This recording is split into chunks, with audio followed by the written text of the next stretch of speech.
तो A department का जो ओपनिंग स्टॉक है आपके पास वो तो उसने मार्केट से खरीदा है 40,000 रुपये, और बी का जो है 2,500, और बी ने जो खरीदा है किससे, ए से, ए ने इसमें है प्रॉफिट कितना शामिल किया गया है आपके 250 रुपये।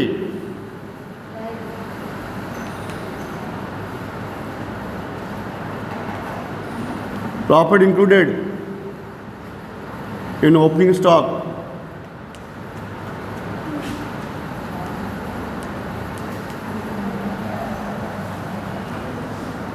देखिए ये हिंदी बुक में तो क्वेश्चन 6 है और इंग्लिश बुक में क्वेश्चन 5 है। ये इंग्लिश बुक में कौन सा है, 5th क्वेश्चन है, हिंदी में 6 है। तो profit included in opening stock, opening stock में प्रॉफिट कितना इंक्लूड है आपके 250 रुपये इंक्लूड है, आपके 250 रुपये ओपनिंग स्टॉक के शामिल है इसमें, ठीक है ना। क्रेडिट साइड में 250 रुपये पड़ी आप, ओपनिंग स्टॉक के सामने क्रेडिट साइड में लिखा 250 रुपये। ये ए ने प्रॉफिट इंक्लूड किया था बी को बेचते समय, कितना प्रॉफिट इंक्लूड किया था 250 रुपये, 2,500 रुपये का स्टॉक बेचा ना इसमें बी को, ए ने बी को बेचा 250 रुपये का, 2,500 रुपये का, 2,500 का, उस 2,500 और 2,500 में कितना प्रॉफिट इंक्लूड किया उसने 250 रुपये, ठीक है। फिर परचेज कितनी है आपके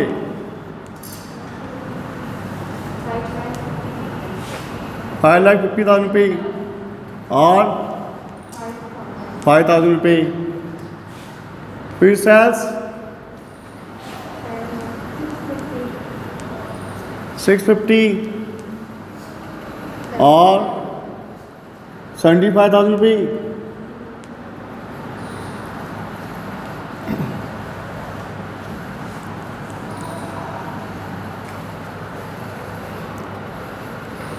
फिर इंटर डिपार्टमेंट ट्रांसफ़र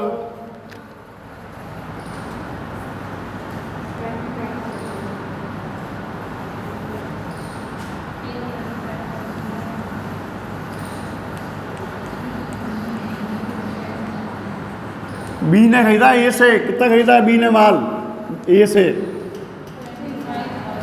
25,000 रुपये का खरीदा है। पढ़िए आप, इंटर डिपार्टमेंट ट्रांसफ़र लिखा हुआ है, तो इंटर डिपार्टमेंट में goods transfer from A to B, goods transfer हुआ एक डिपार्टमेंट से दूसरे डिपार्टमेंट में, कितना ट्रांसफ़र हुआ 25,000 रुपये का। किसने खरीदा, बी ने खरीदा, पक्का। ये बी के डेबिट में लिखा हुआ, क्वेश्चन में भी डेबिट में लिखा हुआ बी के, ठीक है। बी की परचेज है, इसलिए बी की क्या है, ही परचेज द गुड्स, उसने परचेज किया है, किससे गुड्स परचेज किया है उसने, ए से, ठीक है। तो ये तो हो गए किसके, आपके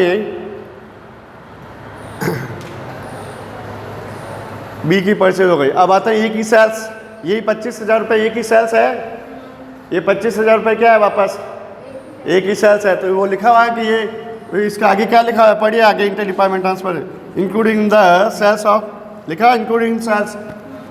तो उसने ट्रांसफर गुड्स की सेल शामिल है, ट्रांसफर टू बी जो है ना उसने वो इंक्लूडेड है आपके, इंक्लूडेड बी को उसने ट्रांसफर किया वो शामिल है आपके, बी ने उस ट्रांसफर किया वो इंक्लूड है ऑलरेडी। जो 6,50,000 की सेल्स की है ना, ए ने, समझे मेरी बात को आप, 6,50,000 की सेल्स की है, उसमें उसने 25,000 के जो बी को माल बेचा वो इस 650 में शामिल है, यानी कि 625 के उसने आउटसाइडर सेल्स की है और 25,000 की उसने क्या किया है 650 की है ना, 650 में से 6,25,000 का आउटसाइडर सेल्स की है और 25,000 के उसने बी को जो बेचा है वो इस 650 में शामिल है। आ गई बात समझ में मेरी, 650 की सेल्स में यूँ लिखा है, तो 625 और 25,000 है, ये 6,25,000 प्लस 25,000, 625 प्लस 25 मिला के 650 हुई है कुल।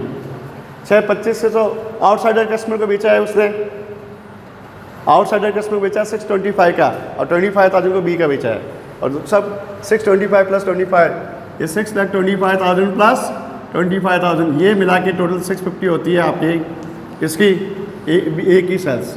ये है, यूँ समझे तो आप समझना चाहे तो यूँ समझ सकते हैं 625 की तो उसने आउटसाइडर को सेल्स किया है और 25,000 उसने किसको बेचा है, आपके बी को बेचा है, उसको इंक्लूड करने के बाद 650 होती है उसकी सेल्स। ठीक है, चलिए आगे, फिर आगे चलें, यहाँ तक तो आई बात समझ में मेरी। फिर क्या आपके डायरेक्टर फीस एंड रेम्युनेशन, ये किसके हेड ऑफिस के खर्चे हैं, ए बी थोड़ी लिखा हुआ है, तो हेड ऑफिस के खर्चे हैं, तो हेड ऑफिस के खर्चे कहाँ लिखेंगे आप, जनरल पीनल अकाउंट में।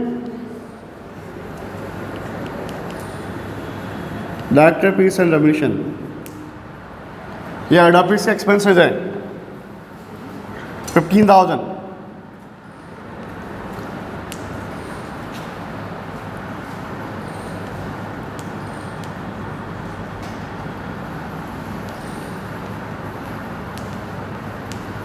फिर वेजेस एंड सैलरी पढ़िए आप, वेजेस एंड सैलरी कितनी है, एक ही 10,000 और ठीक है 10,000 और 20,000।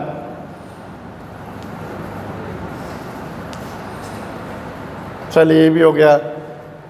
फिर कैरिज इनवर्ड कितना, नीचे पढ़िए, ट्रेडिंग अकाउंट में एक आइटम और है, ट्रेडिंग अकाउंट पूरा जाता है फिर डायरेक्ट एक्सपेंसेस से आपके। कैरिज इनवर्ड पढ़िए, एक ही कितनी है कैरिज इनवर्ड, ए डिपार्टमेंट की लास्ट से तीसरा पॉइंट होगा 33,000। हाँ भाई, हाँ बोलो बोलो, बोलोगे जब समझ में आएगा बेटा, इसलिए मैं आपसे पूछता हूँ कि जो जस्ट इसलिए पूछ रहा हूँ आपको कि आप वापस रिप्लाई करोगे ना तब समझ में आएगा, रिप्लाई करोगे तभी समझ में आएगा, रिप्लाई नहीं करोगे तो नहीं समझ में आएगा। ठीक है, ओके, चलो ये क्लोजिंग स्टॉक लिख के इसका ट्रेडिंग अकाउंट पूरा कर दीजिए आप। बाय क्लोजिंग स्टॉक पढ़िए फर्स्ट पे आपकी लास्ट लाइन,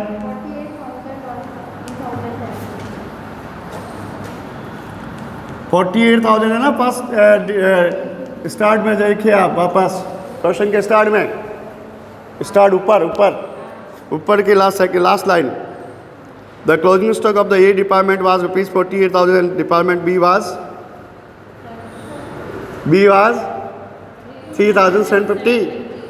श्योर, लिख दूँ, चलो लॉक कर देता हूँ, आपने कहा 48,370। ठीक है, 698 ऐड कीजिए इसको, 650 प्लस 48 698 और 75 प्लस 375 78750।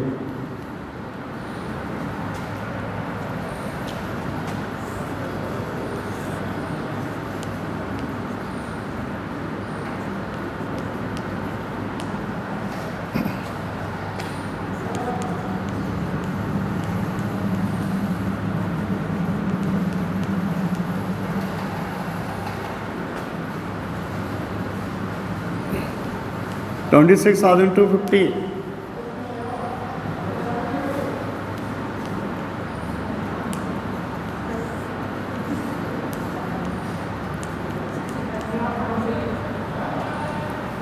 फाइव प्लस 8 6 और 3 9 10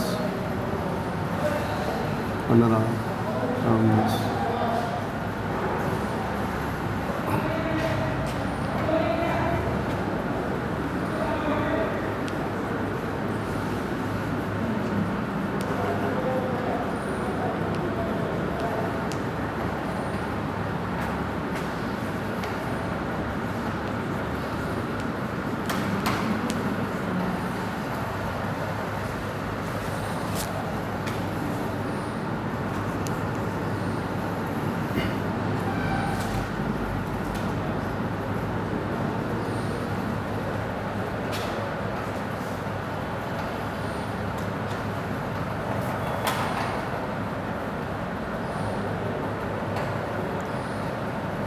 ए डिपार्टमेंट का प्रॉफिट आया है, ग्रॉस प्रॉफिट आपके कितना है 65,000 रुपये इसने प्रॉफिट अर्न करके दिया है। ए डिपार्टमेंट है, gross profit means profit from good sold, तो गुड सोल्ड से माल बेच से कितना कमाया उसने profit goods sold profit earn किया है, ए डिपार्टमेंट ग्रॉस प्रॉफिट 65,000 और बी ने प्रॉफिट फ्रॉम गुड्स सोल्ड कितना अर्न किया है 26,250 आपके 26,250 26,250 अर्न करके दिया है किसने, बी ने, और ए ने कितना अर्न करके दिया है 65,000। ये प्रॉफिट फ्रॉम गुड्स सोल्ड है, ग्रॉस प्रॉफिट मिल गया आपको। अब आते हैं आगे, देखिए आगे इसके बाद जो है रेंट एंड रेट्स है आपकी। हाँ, रेंट एंड रेट्स लीज है आपकी, कितने रुपए, 4,000 रुपये है। क्या रेशियो है इसका, 3/4 1/4, 4,000 रुपये है। कितना दिया क्वेश्चन में आपको, और रेशियो भी दिया हुआ है आपको, पढ़िए आप। ए डिपार्टमेंट का कितना है, 3/4 है, तो रिमेनिंग 1/4 किसका हुआ, बी का। तो 4,000 का 3/4 कितना होता है, हाँ 3,000 तो हो गया ए का, और 1,000 हो गया बी का।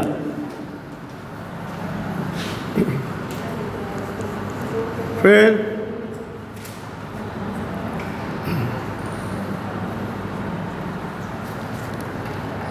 आगे आइए, लाइटिंग एंड पावर।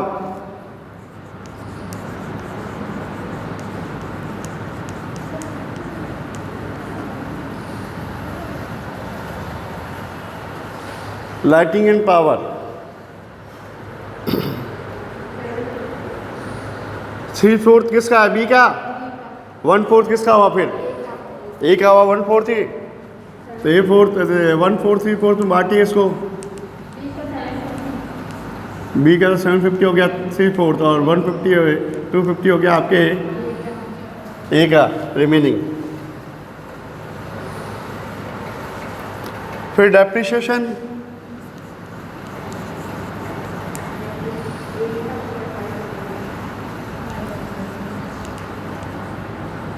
ए का कितना है, और बी का 2,500।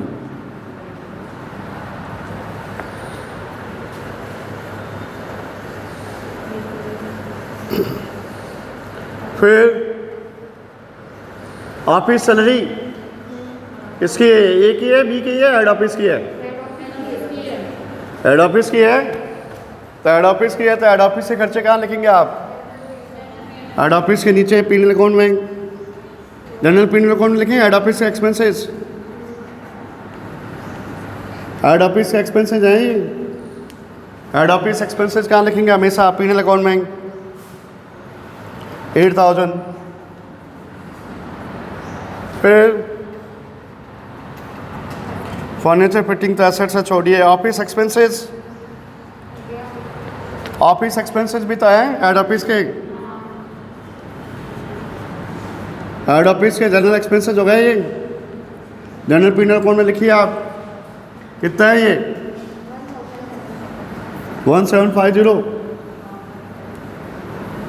चलिए, head office expenses general P and L account में हो गए आपके। इक्विपमेंट एसेट्स में चला गया आपके, कैश इनवर्ड आ गया आपके ऊपर, इन्वेस्टमेंट आ गया, इन्वेस्टमेंट एसेट्स है, इन्वेस्टमेंट एसेट्स है, एसेट साइड में जाएगा बैलेंस शीट में। और साथ में क्या लिखा है इसमें, इन्वेस्टमेंट इनकम दे रहा हूँ, इन्वेस्टमेंट इनकम कितनी है, इन्वेस्टमेंट पे इनकम कितनी है आपके 5,000 इनकम है। कहाँ लिखेंगे इसको, इन्वेस्टमेंट इनकम का आप, हाँ हेड ऑफिस की इनकम है ये, इनकम ऑन इन्वेस्टमेंट।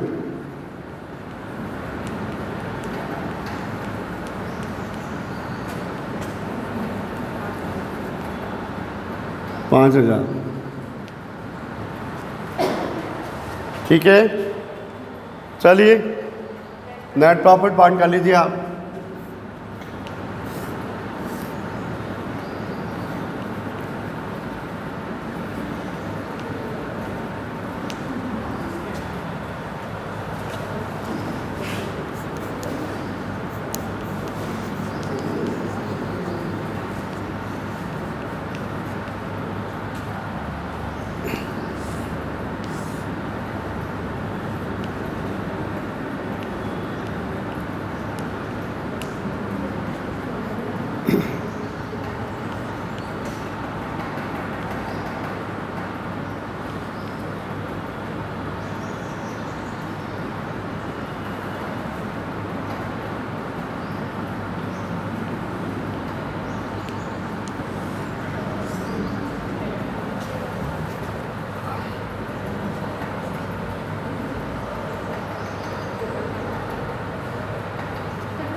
250 हो गया, ये 500 250 हो गया।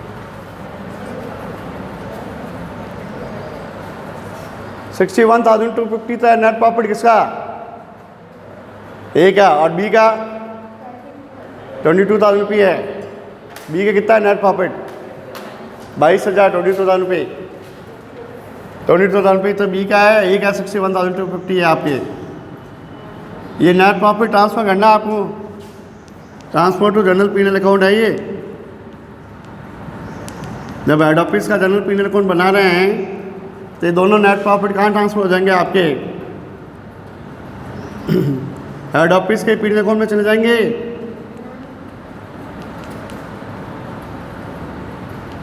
नेट प्रॉफिट ट्रांसफर हो जाएगा ए और बी।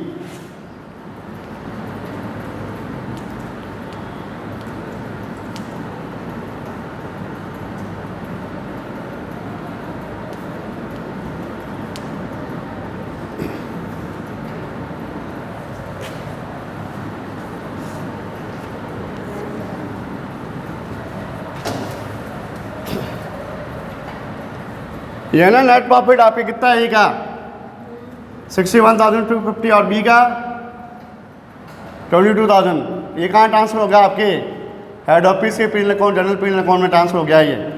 ए और बी का नेट प्रॉफिट वापस, ए और बी का नेट प्रॉफिट कहाँ transfer to general P and L account, head office में ट्रांसफ़र हो जाएगा ये।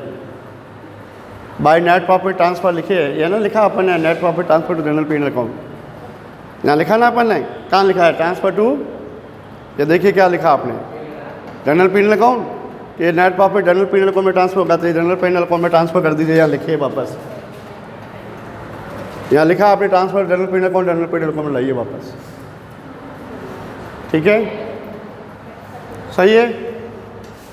हेड ऑफिस का प्रॉफिट हो गया, अभी हेड ऑफिस को कमा के दिया है, ए डिपार्टमेंट बी डिपार्टमेंट प्रॉफिट किसको अर्न करके दिया है, हेड ऑफिस को, किसको अर्न करके दिया है इन्होंने, हेड ऑफिस को प्रॉफिट अर्न करके दिया है। और ए डिपार्टमेंट ने कितना प्रॉफिट अर्न करके दिया है 61,250, बी ने कितना अर्न करके दिया है 22,000 रुपये आपके प्रॉफिट अर्न करके दिया है। नेट प्रॉफिट ट्रांसफ़र ए और बी, नेट प्रॉफिट ट्रांसफ़र ए और बी, ठीक है, ओके। आप देखो ओपनिंग स्टॉक बी डिपार्टमेंट ये 2,500 रुपये, 2,500 रुपये, इसमें बी ने इसको सेल किया था, ट्रांसफ़र किया था, बेचा था, उसमें कितना प्रॉफिट इंक्लूड किया था ए ने इस पर 250 रुपये, 250 रुपये प्रॉफिट शामिल करके बेचा था इसने, तो प्रॉफिट के शामिल है 250 रुपये, ये तो गिवन है क्वेश्चन में। अब ये क्लोजिंग स्टॉक बी के पास कितना है 3,750, कितना है बी के पास क्लोजिंग स्टॉक 3,750।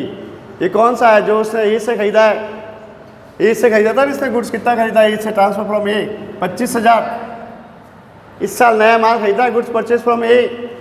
बी ने कितना गुड्स परचेज किया इस साल नया, ये देखिए आप इधर, गुड्स फ्रॉम ए कितना खरीदा है उसने 25,000, 25,000, इस 25,000 को इसने परचेज किया, और ये इसकी किया सेल वापस, ए की क्या है सेल्स है, ये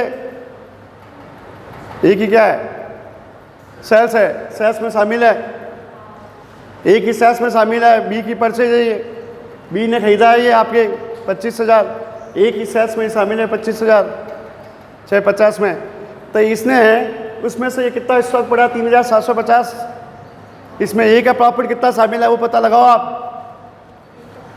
ए का प्रॉफिट कितना इंक्लूड है इस 3,750 में, क्वेश्चन ये है।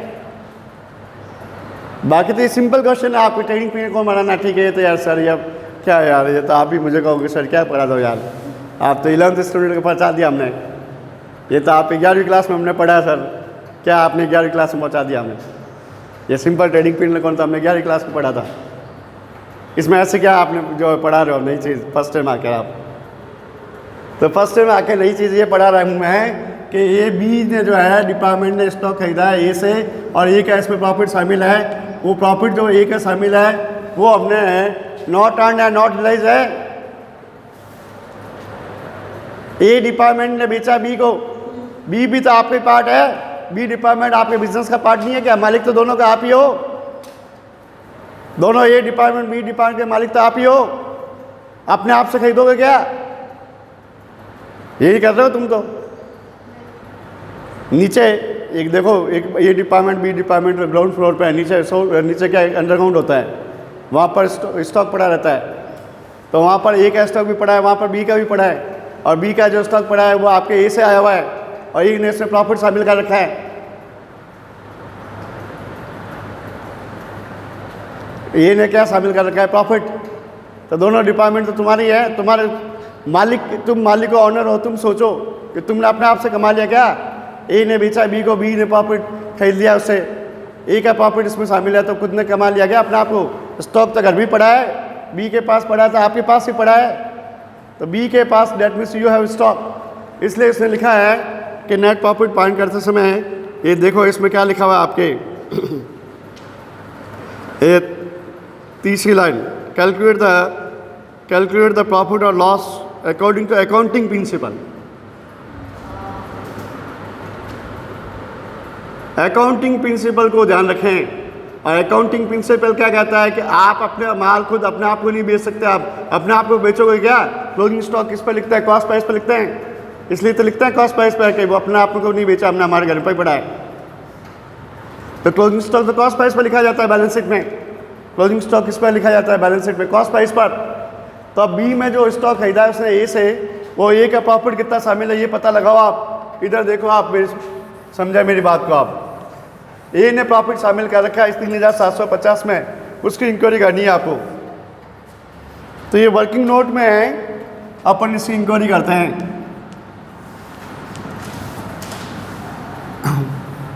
Rate of profit,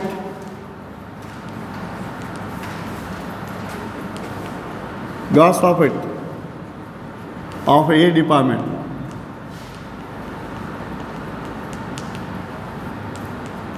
department A कितना है इसका? जीपी ए का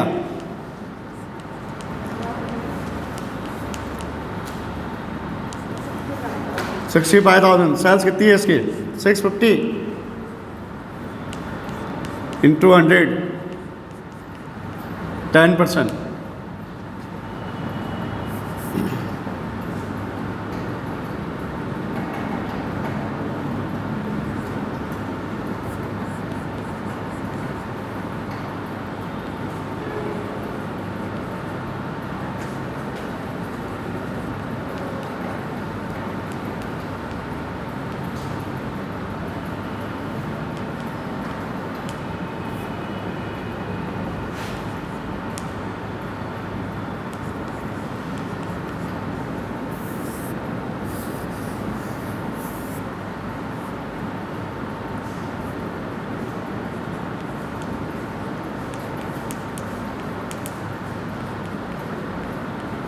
देखो, दो एक्सरसाइज करनी पड़ेगी आपको। फर्स्ट बात यह है कि आप क्या करना चाहते हैं। ए डिपार्टमेंट का जो इंक्लूड है 3750 जो बी के पास स्टॉक पड़ा है, उसने ए ने जो इसको बेचा है 25,000 का, और बी ने खरीदा है 25,000 का माल। बी ने ये खरीदा है 25,000, ए ने इसको बेचा है 25,000 इसकी सेल्स।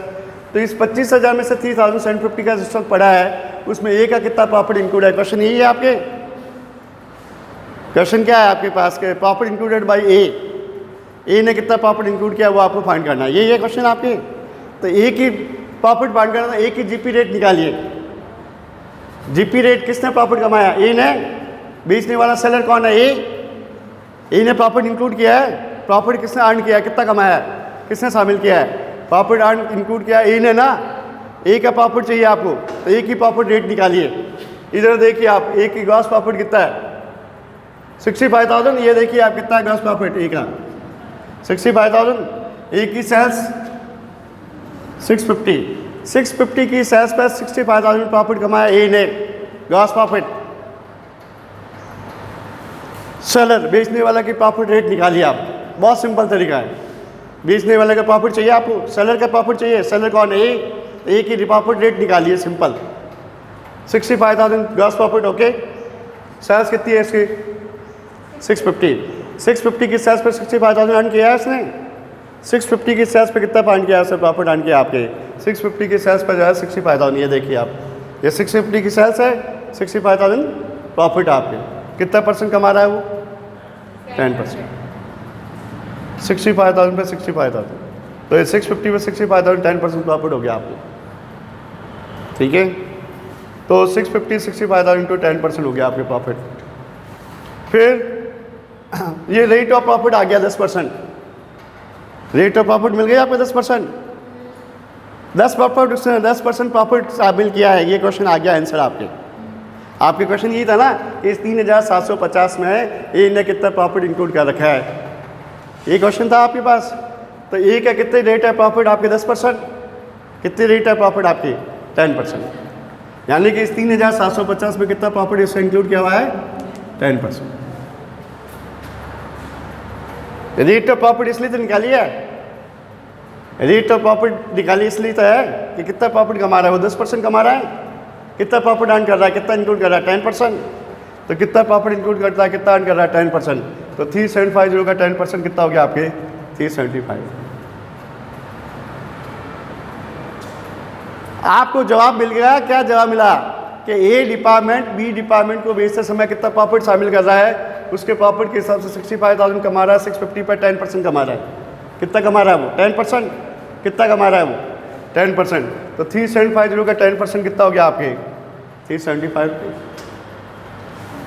इस 3,750 में 10% प्रॉफिट 375 रुपये प्रॉफिट के इंक्लूड है।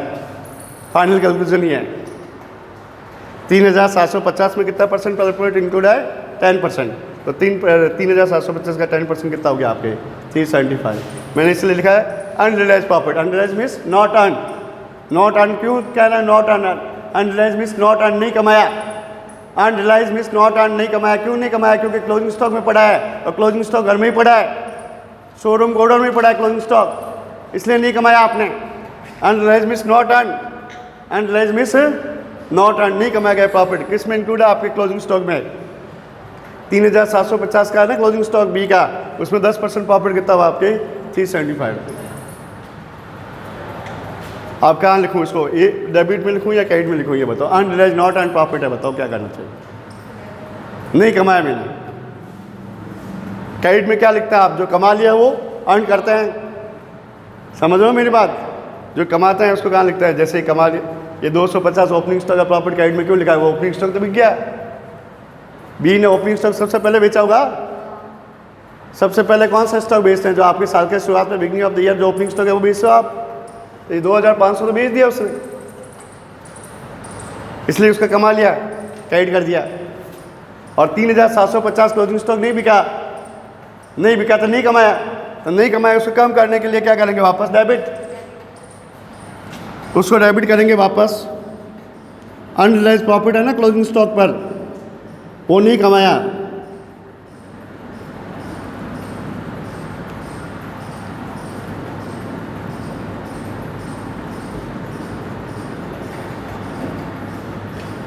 Including closing stock.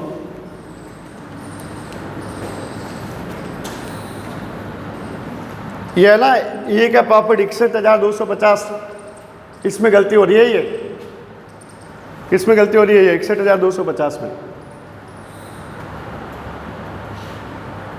61,250 में गलती हो रही है। ये 61,250 इसमें, इसमें 375 रुपये नॉट अर्न के शामिल है आपने। इसमें 375 रुपये नॉट अर्न के शामिल। 65,000 से कितना बनाइए? 65,000 है ना आपके, 65,000 से कितना बनाइए? 61,250। वो 61,250 आपने यहाँ ट्रांसफ़र किया है। कितना ट्रांसफ़र किया आपने? 61,250। ये गलती हो रही है 61,250।